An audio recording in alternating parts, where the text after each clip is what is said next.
Hello guys, అందరికీ నమస్కారం. ఈ వీడియోలో ఏంటంటే రీసెంట్గా మేము వైజాగ్లో నిడిగట్టు నూకలమ్మ వారి పండగకి అయితే వెళ్ళడం జరిగింది. సో అక్కడ పండగ వాతావరణం విశేషాలన్నీ ఈ వీడియోలో మీకు చూపిస్తున్నాను. ఫస్ట్ అయితే చూపించిన వీడియోలోని అది మరిడమ్మ పుట్ట. ఆ మరిడమ్మ పుట్ట దర్శించుకున్నాకే ఆ తర్వాత ఎర్నమ్మ తల్లి వెళ్తాము దర్శించుకోవడానికి. ఎర్నమ్మ తల్లి దర్శించుకున్నాక నిడిగట్టు ఫేమస్ నూకలమ్మ వారి గుడికి అయితే వెళ్తాము. ఈ కనిపించింది నూకలమ్మ తల్లి గుడి. ఇక్కడ ఏంటంటే అక్కడ గుడి చాలా కింద లోయలా ఉంటుంది. లోపల వెళ్ళడానికి కూడా చాలా గాలి ఆడదు అంతలా.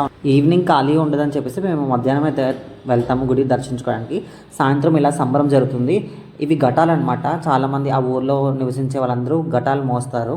దాంట్లో వడపప్పు, బియ్యం, అరిసెలు వేసి ఆ కుండలో ఉంటుంది. ఇదే ఘటాలు మోస్తూ అంటారు. సో చాలా సందడిగా సంబరం అంతా చాలా మంచిగా జరుగుతుంది. ఎక్కడెక్కడి నుంచో వేరే ఊర్ల నుంచి వస్తూ ఉంటారు దర్శించుకోవడానికి. మా చుట్టాలందరూ కూడా ప్రతి సంవత్సరం ఈ పండగ చాలా మిస్ అవ్వకుండా అయితే వస్తారు.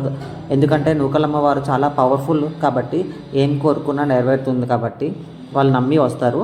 చూసారు కదా, ఇంకో ఘటాలు ఏంటంటే మొత్తం ఈ ప్లాస్టిక్ ఫ్లవర్లా ఉంటుంది. ఇది ఒక ఆచారం అనమాట, ఘటాలు మోయడం అంటారు. మేము కూడా ప్రతి సంవత్సరం అమ్మవారిని దర్శించుకోవడానికి వెళ్తాం. తప్పకుండా వెళ్తాము. వీళ్ళు మా చుట్టాలు అనుకో. థ్యాంక్స్.